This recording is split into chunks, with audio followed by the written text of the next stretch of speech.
So we have today here Julia Offe. Julia is from Germany. Could you introduce yourself in a few words? Yes, definitely. I came here from Hamburg in Germany, where I've been living for more than 20 years now, and I am a molecular biologist by training. I went to the universities of Tübingen and Freiburg in the south of Germany and moved, first to Munich for my PhD and then to Hamburg, and I've lived in Hamburg ever since. What are you doing here in Novi Sad?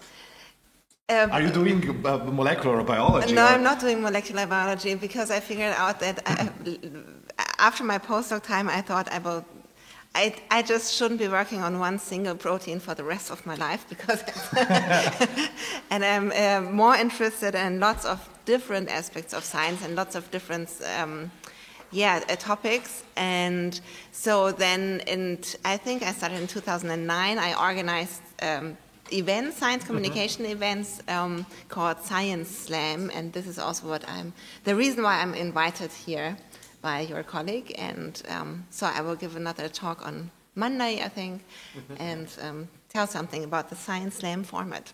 Cool. We'll definitely want to hear something about Science Slam. It sounds a little bit frightening to me, slam. Yeah. Body slam. Bomb. Is it MMA? Do scientists fight? Or? Just students at university. You're going to get Science Slam. Yeah, not with their fists, of course, and luckily, and there's no blood on stage. Okay. And actually, the audience. Tears, definitely. But it's still a competition, so that's the idea. That it's a competition in science communication.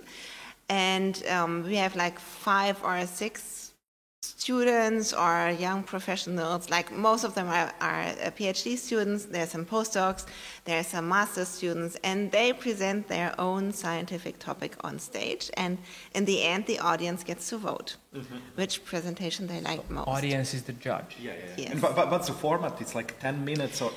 Yes, I don't know how familiar you are here with the Poetry Slam. Yes, let's pretend we are not. Okay, so because our audience is not. Well, a Poetry Slam has been successful throughout the world. It was invented in the 1980s in the US. And a Poetry Slam, young writers go on stage and present their own text. They read their own text. Time is limited, usually to 5 minutes, and in the end, the audience gets to vote. And this is very, very successful throughout the world, but most successful it is in the German-speaking countries. So there's a huge scene in Germany. Slam in Germany. Poetry Slam is a huge, and German, Austria, Switzerland. I must say that it's very successful here in Novi Sad. We have very good and strong scene in Rusinski Cultural Center. Yes. I will have to not go just there down there, but it's really good there. Yeah. So, judging by your description of a Poetry Slam, it kind of reminds me of, I don't know, stand-up? Or even, I don't know, hip-hop battle or stuff? It is a bit like this. Yeah. But no music and... no music. In the Poetry Slam, there's no music and nothing. There's just spoken word. And it doesn't have to be funny. No singing, no. And in Science Slams, there is the audience is our scientists. No, so the parallel between the Poetry Slam and the Science Slam, first of all, since the Poetry Slam is so successful in the German-speaking countries, maybe that's no wonder that the Science Slam was invented in Germany, actually, and actually was invented 2 times independently, in 2006 and in 2008. And I was already working, still at the university, but also working as a science journalist then. And I met the organizer from the city of Braunschweig, which is close to Hanover. I met him at a science journalists conference, and he told me all about it and said, "Well, we have the big auditorium, and we sell beer, and we have science on stage, and the audience gets to vote afterwards." And I was like, "Science and drinking beer at the same time, these are my favorite things to do." Have been for a long time, talk about science over a beer. That's what you do when you do your PhD and so on. Exactly, yeah. And we can institutionalize that and get some more people to make that experience. Yeah, and the parallels are that in a science slam, you don't read your own text like in a poetry slam. And in a poetry slam, you have to read your own text, but maybe there are some authors in the world who can write better than you can, but it still has to be your own text, and it's the same in a science slam. You have to present your own science project. That's what I wanted to ask you. So it's not, I cannot, as a molecular biologist, I cannot talk about black holes just because I think, black holes are much more interested than ion-gated chloride channels, which I did my PhD on. That's definitely a limitation, but also it's a kind of nice way to, say not everybody can participate. You need to do some science. Right. And so there's some kind of Yes. But still, it sounds awesome. And we also have some science slams, right? We had some. Not so sure. Yes, we had. Yes, I think. Yeah, we had. Okay. Yeah, a couple of years ago, and maybe every year. I remember. But somehow I don't know. It's faded away. It was. It didn't stick out for But that's probably one of the reasons why we have Julia. So to talk about it basically and to revive science. Yes, of course. I mean, it sounds like awesome concept, and I'm pretty sure that there will be young scientists who will be interested in. I mean, now those I have lots of like associations when you describe a science lab. For example, there is that awesome competition, Dance Your PhD. Have you heard about it? Yes, I have. And actually, some of the winners are amazing. Amazing dancers. Yeah, a couple of years ago there was I think a dance about an organism and their movement. It's a masterpiece. I mean, I'm not like art critic, but we'll share this because it's really I watched it probably a couple of dozens of times. But if you want to show somebody's movement of animals by movement, it's like an easy task. It's kind of more problematic if you want to ion channels or something like that. Well, probably that's where creativity shines. But that, like I said, that's really interesting concept. So you say science slams are now popular in Germany? Yes, very popular. So like in the general populace, like people want to go. I want to drink beer and listen something about science.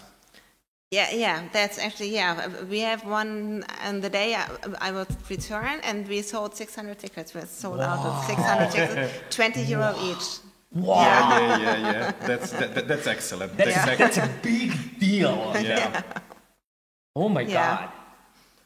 I wasn't prepared for this. This is really important. It's very successful. Like big bands that don't sell so much tickets.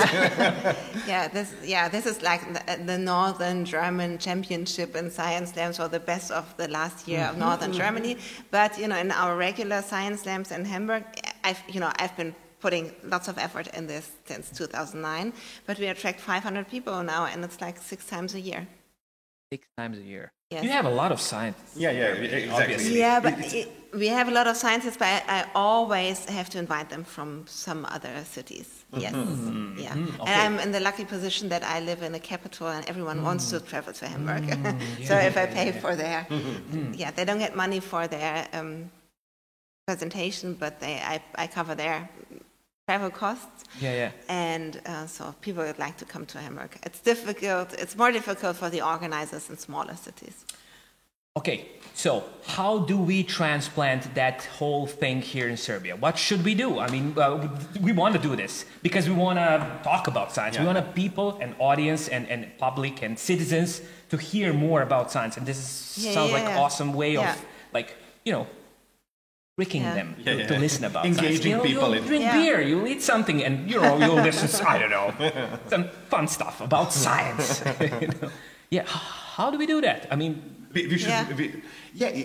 Basically, there is it's not the problem, but that's problem for the young scientists. They should pass that thing. Should science be interesting? Like you must make your scientists interesting and make it comprehensible for for the some guy that is taxi driver, or I don't know. A big yes. Yeah. A big yes. Yeah, and I don't know. Is that's a big question for even for scientists in Serbia? Should we engage in that stuff? I know it's for bigger purpose, and it's very important.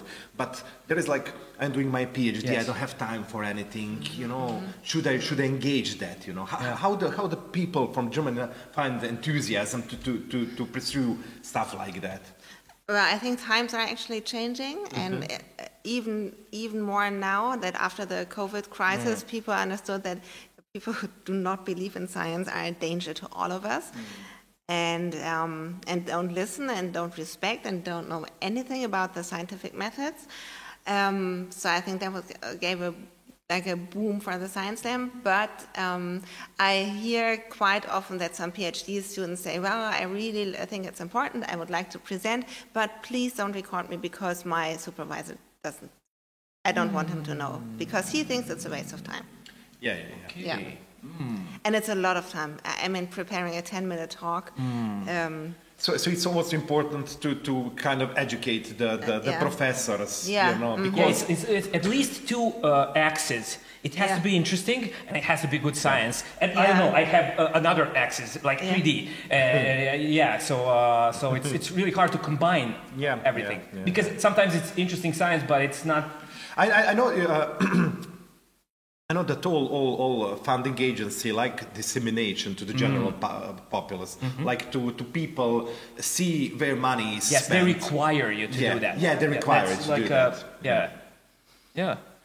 Actually, yesterday I was here listening to a dissemination event where people who had a project about twins in register of twins, they were talking about what they do, and the guy who was speaker, he's a psychologist, but they in their project they also have that genetic component, so they have collaboration with people from Genetics Institute in Belgrade, IMGGI, and what I was interested in was that part. So it was really cool. It was it was conceptualized like okay, he was doing his talk. He had a 20-25 minute talk. And then after that, there was a moderator, and also the audience was really free to, engage, to participate. And it turned out into a very interesting conversation, which is awesome. That was the group heterogeneous? Well, that's what I wanted to say. One of the questions was, okay, so how do you manage to have another like a volunteer for, I mean, you need to have like twins, twin, and there are older people and babies and stuff. So how do you reach? How do you have some problems with explaining what you're doing? And then I realized that in the audience were mainly twins. But actually, there was one woman told us that she was she was in experiment. Sorry, but what I realized that in the audience were mostly people who are already interested in science. So basically, when you ask yourself, what's the impact of that dissemination event? Basically, everybody came who was already interested. And that made me think, what do I do to have to some kind of, trick people? So what we do is actually we go to venues where, like concert venues and so on. So this is, for example, actually what we have in Hamburg and in Cologne, we are the only spoken word event that takes place there. There's no theater, nor no literature event, nothing. There's only rock concerts and techno parties until 11 o'clock in the morning. I'm getting culture shock here. Really? Yes.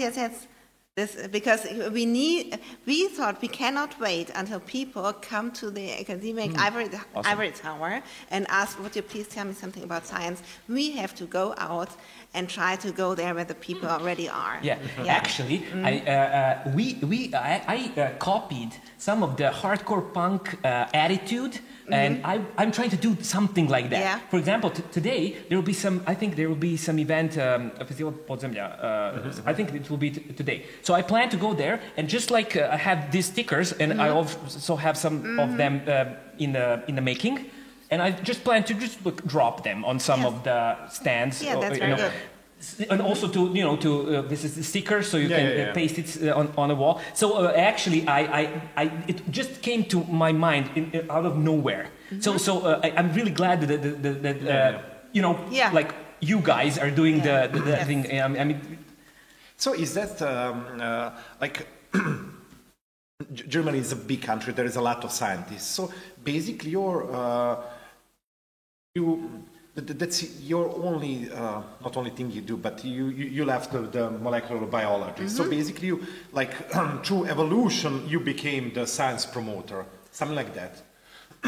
It was like needed for the German population to be a person like you. Well, actually, for my personal story or journey to where I'm now is that I had lots of friends, from school, and also all my family. They're all not scientists. They're like historians or actors or whatever, and. In the moment where I talked about, animal research and genetically modified organisms, people go like this and just at that, and the conversation just stops. And I thought, well, we need to find a way where this conversation doesn't stop right away, so people at least get the chance to get more information. And also, it's important to be able to make decisions,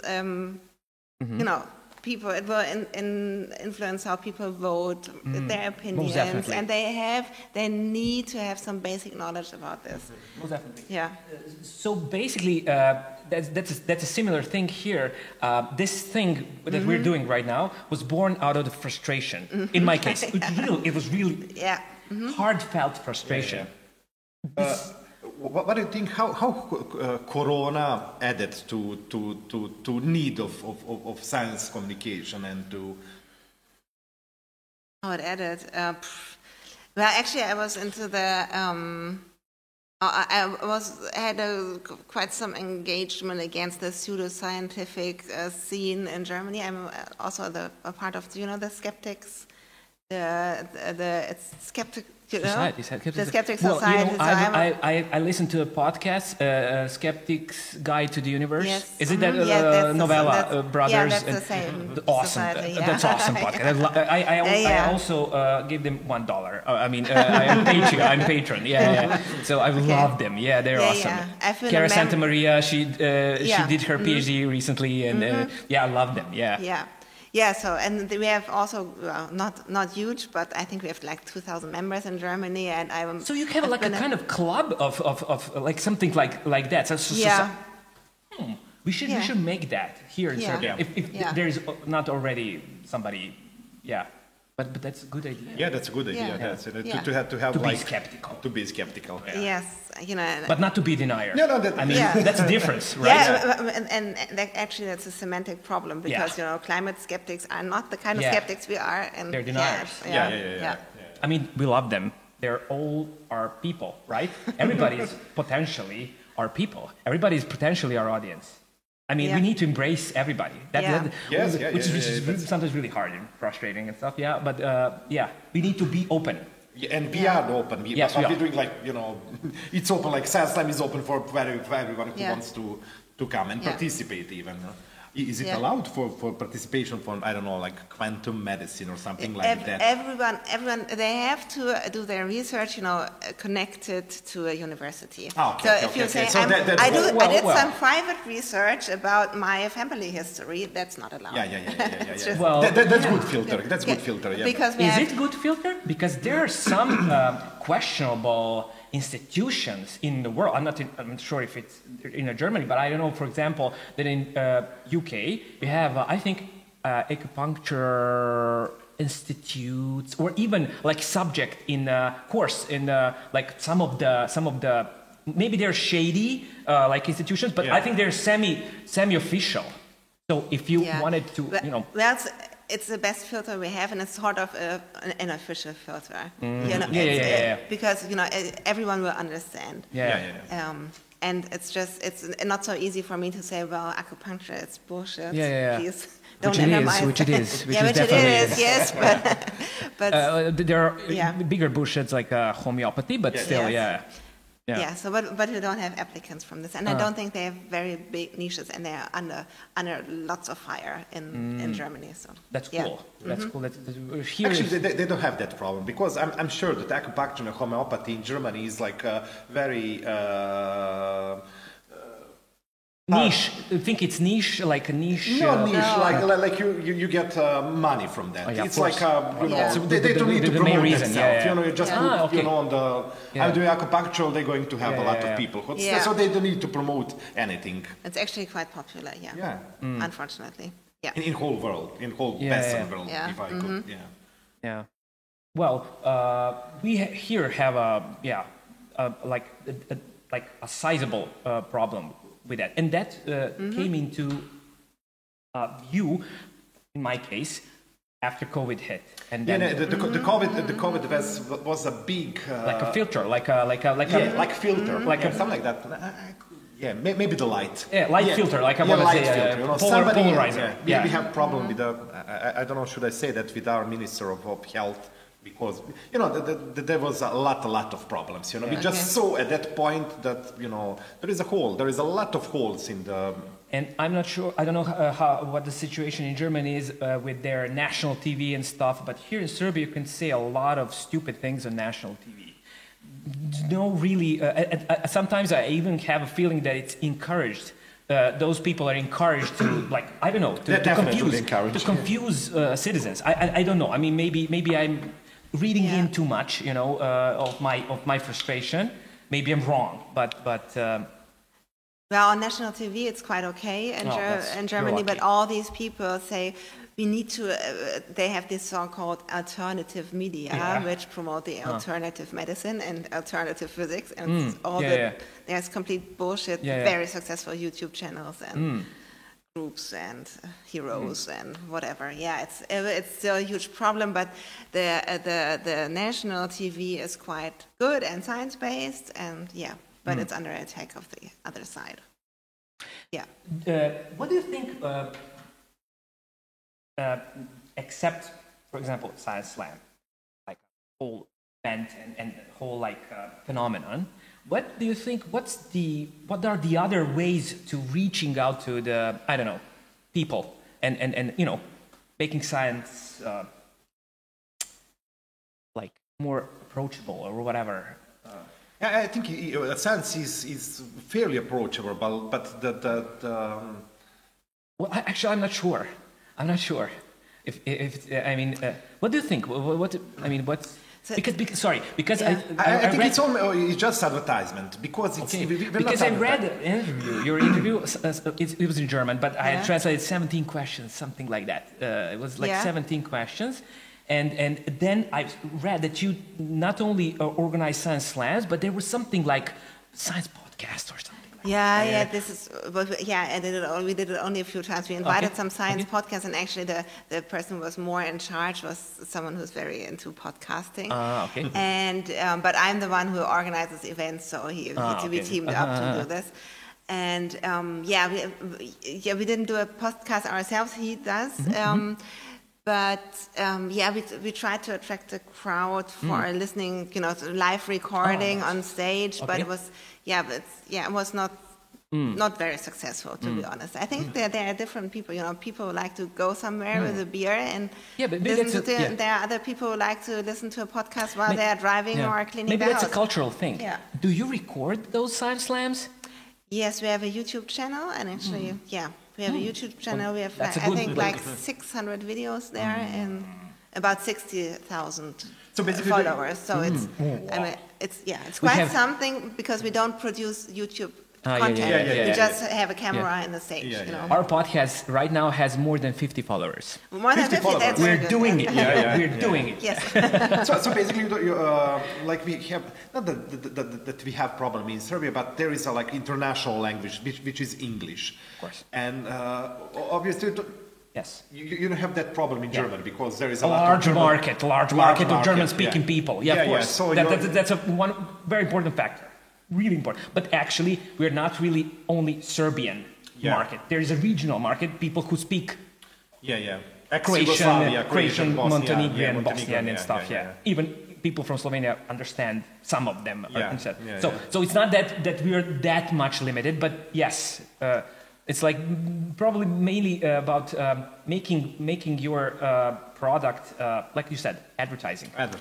Yeah. It's what we're doing right now. But for example, in my case, please. Yeah, I think, sometimes we are asked, can I present in English? And we always say, when you speak German, and German is your mother tongue, then please present in German, because when you present in English, it will be very scientific, because it's, it's your normal academic language, and you will be very academic about it. And, Science Slam is a lot about irony, being funny, having some, references to, pop culture, to songs, to Netflix, whatever. And so this is why I really want everyone to speak German who can. And also in the audience, I noticed that, we only allow 1 out of 6 to present in English when they don't speak German. But in the audience, many people don't understand. They won't understand a joke in English. They will not understand some irony and some remarks or references to some books or whatever. Even I don't get part of it. And a general audience, and I'm of course quite glad that we actually reach out. I think everyone graduated from high school in our audience, but not everyone from university. So and the people, they learn English at school and they use it on holidays once a year, and they are not able to follow. But also on the other hand, I mean, I'm playing the devil's advocate. On the other hand, I know that there are a lot of students in Germany from abroad. I'm not sure how their research is done, in which language. I know that Germans not insist, but they love their language, and which is totally cool. So I guess they have some kind of part of their research is probably done in German, but there are people from abroad.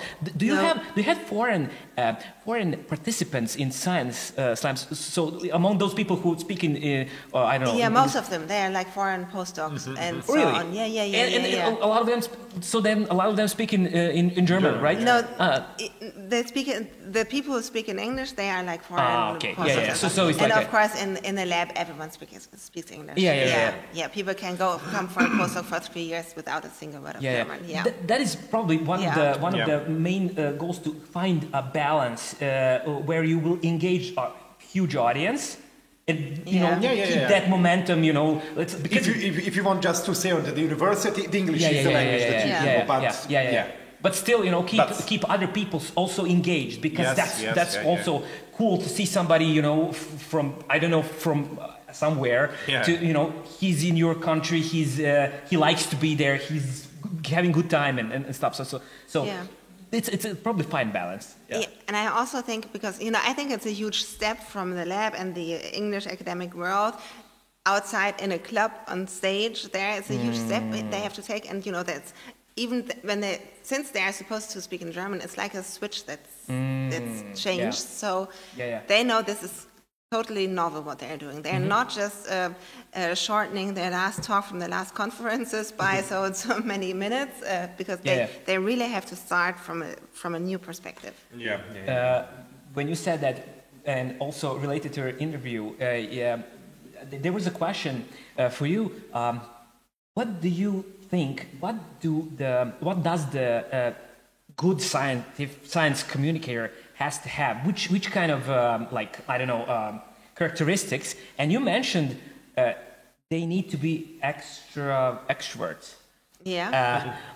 But are there some introverts that you can, who just fight, or maybe who don't have a good time, but they are trying? I mean, that's a much harder thing to do. You have two things. The guy must be basically scientist and to be extrovert. That's not sometimes those things are not going. Yeah, well, I think they're like the two poles of people who want to participate in the science, and one of them is the extroverts who think, I'm a scientist, but in my real life, I'm a very famous actor. From the bottom of my heart, I want to be on stage and I want 500 people to cheer. And the other half is the ones who think it's very important that we communicate science, and also maybe because they think everything is tax funded, the public science, and we have to explain this to the public. And so I think this is the between these poles, there are the wide spectrum. Yeah, a wide spectrum, and there's the, I know some theoretical physicist. He is on stage and talking. I'm already laughing. This is already like equation. So we have a talking quietly and talking, about this. I don't know, whatever, and he says, "No, you're laughing. It's not so easy for a theoretical physicist to stand here." And everyone's like, "Oh, we love him so much. He does this for us." Yeah.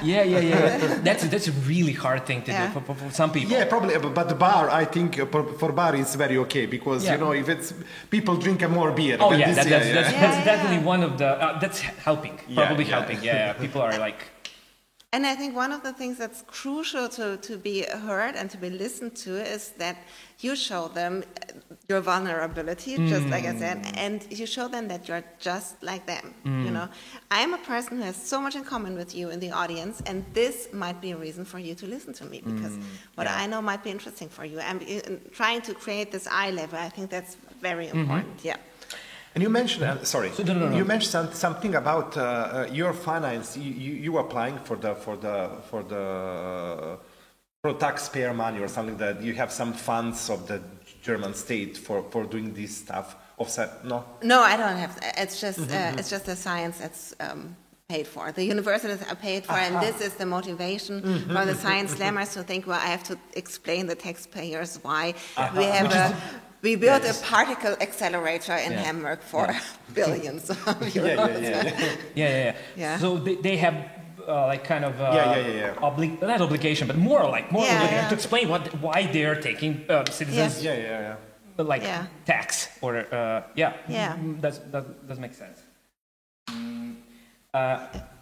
When I was reading your interview, there was also one question. You said the person who wants to be a science communicator needs to set their facts straight, and to be to give a good science. Not so check 3 times. It's like what we say, measure 3 times, which is awesome advice.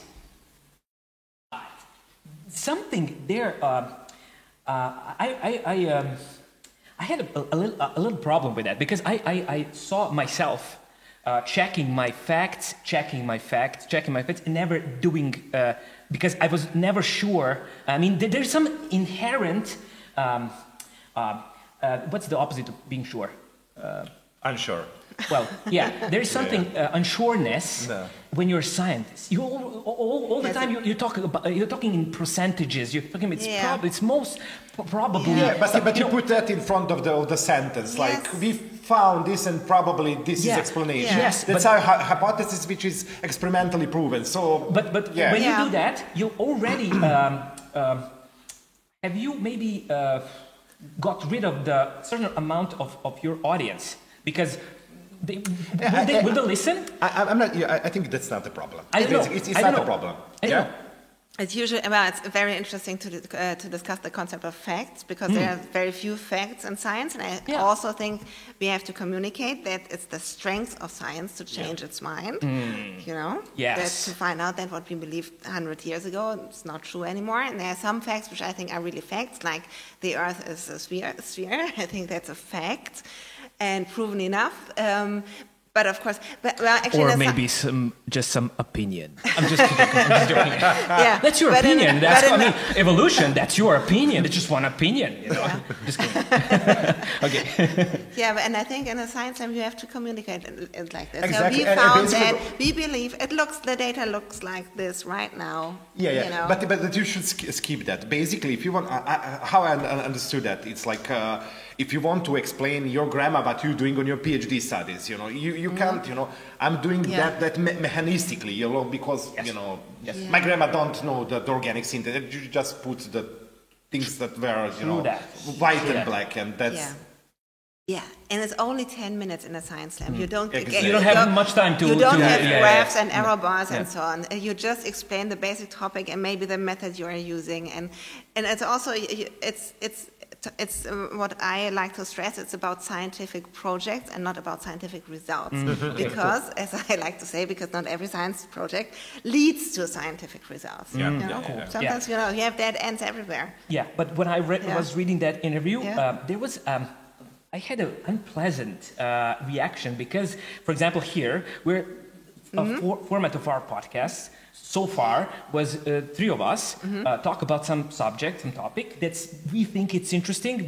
We think it's like right now people are talking about it, so maybe we can, I don't know, see what we know about it. I mean, of course, we Google a lot of stuff, read a lot of articles, listen to a lot of stuff, and we do make mistakes.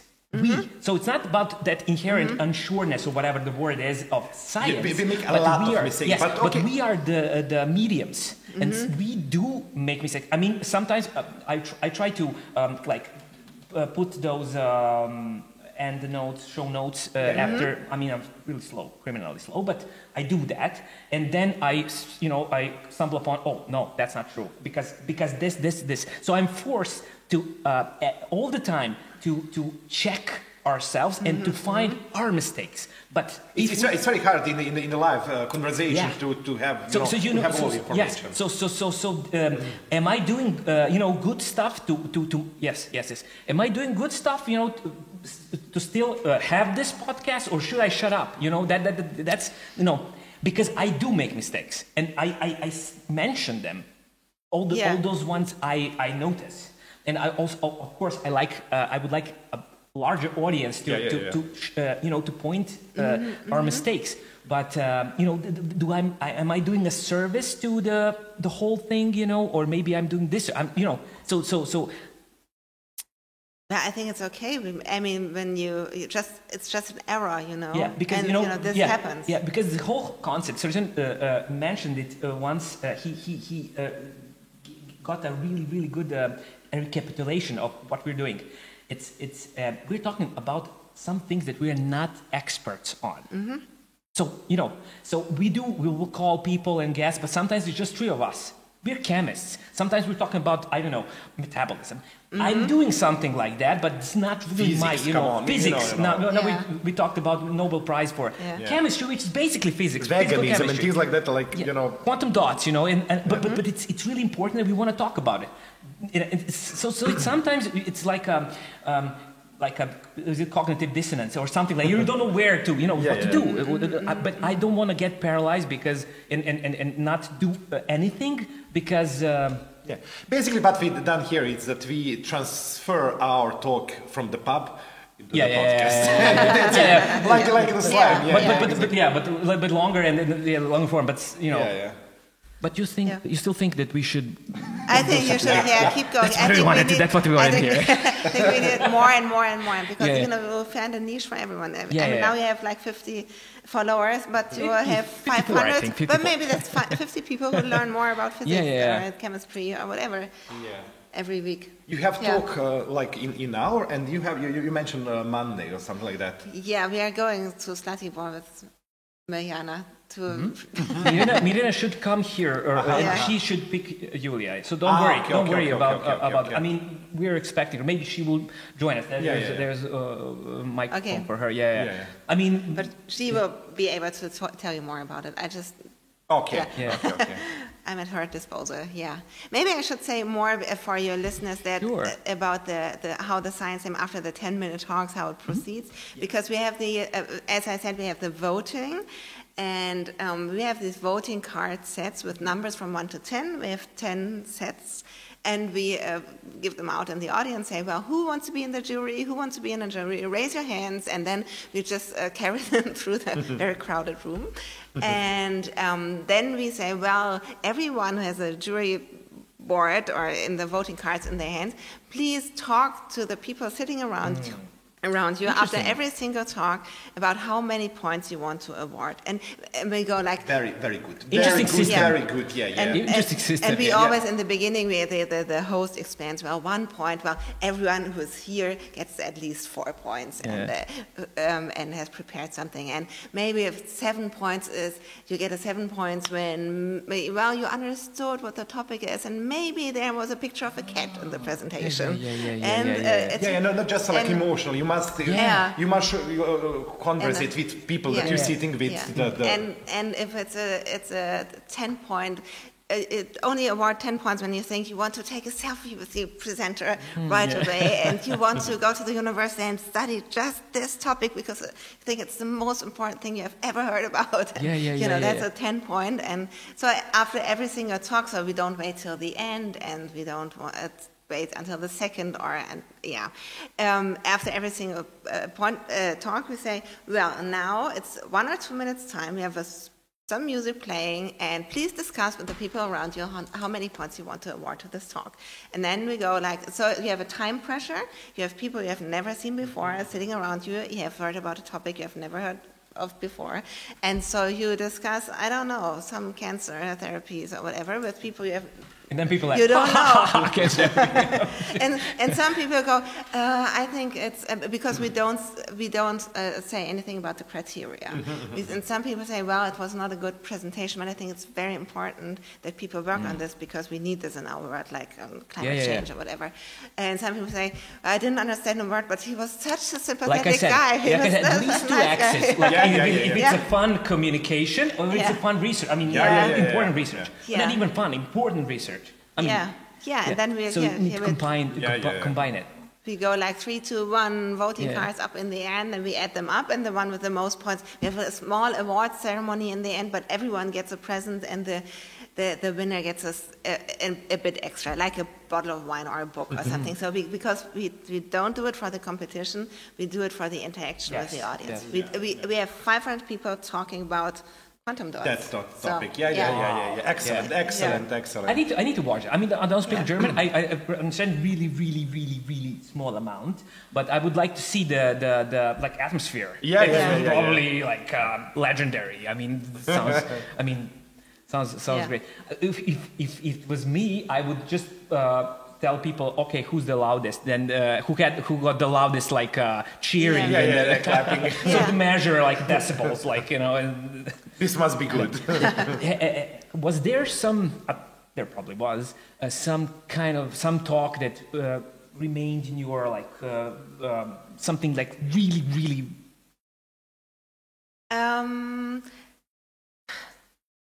Yes, I think what's even the hardest. I always say you don't have to make them laugh. You can make them laugh. That was my question cry. also. Okay.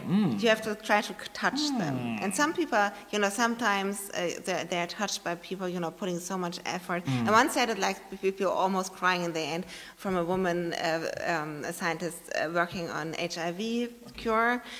And another example is that also a scientist, she worked on the situation, or especially on the health situation of people who live illegally in Germany, who have no access to health services, and so on. Everyone was like, So this is what I keep in mind mostly, and then there are people, like superstars in science them now, who really rock the stage. But what are the limitations? You need to speak, right? Yeah. Could you sing?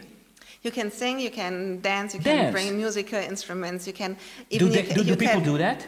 Yes, they play music sometimes, you can team up, but I don't really... I have never seen that it was better than... Because I think, that your authenticity suffers when you are a team, and then it's more scientific than about you.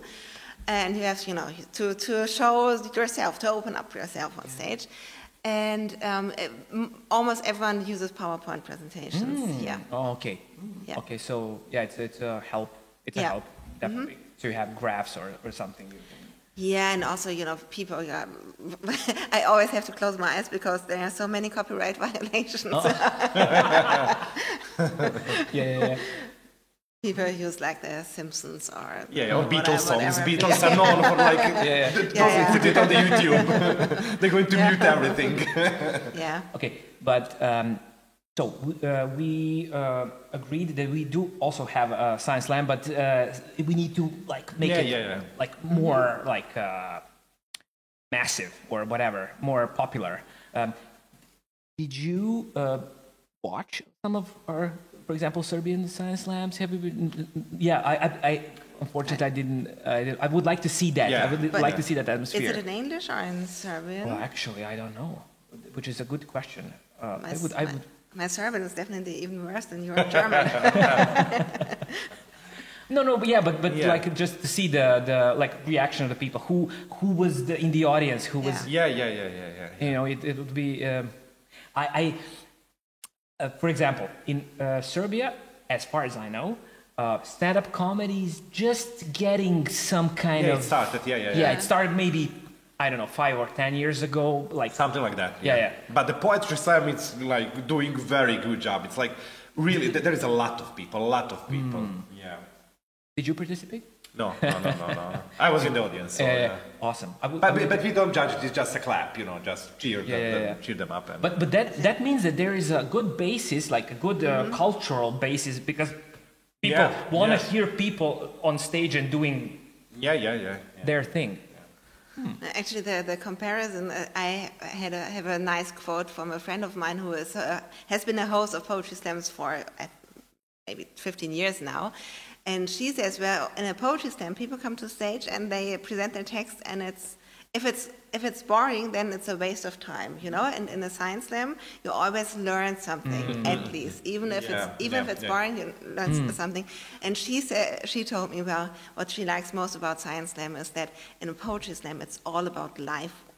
Love or death. And in a science slam, you've got real topics. I mean, maybe it's like a prejudice, or like maybe it's like But when you say poetry, you always think about personal view of the world, and when you talk about science, it has to have some kind of objectivity, something like realism, or I don't know, maybe and also have some kind of educational dimension or side of it really sounds awesome. I would like to listen to that.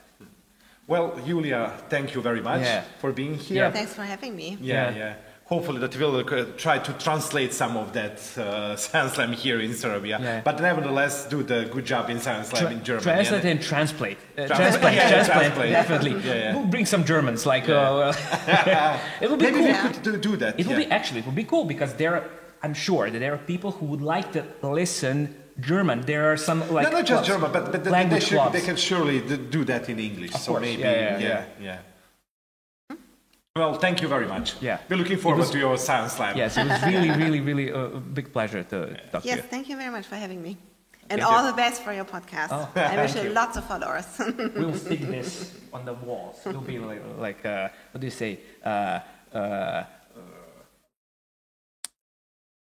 Propastio sam moment. Vandals. No. Vandals. No. Only on allowed places, legal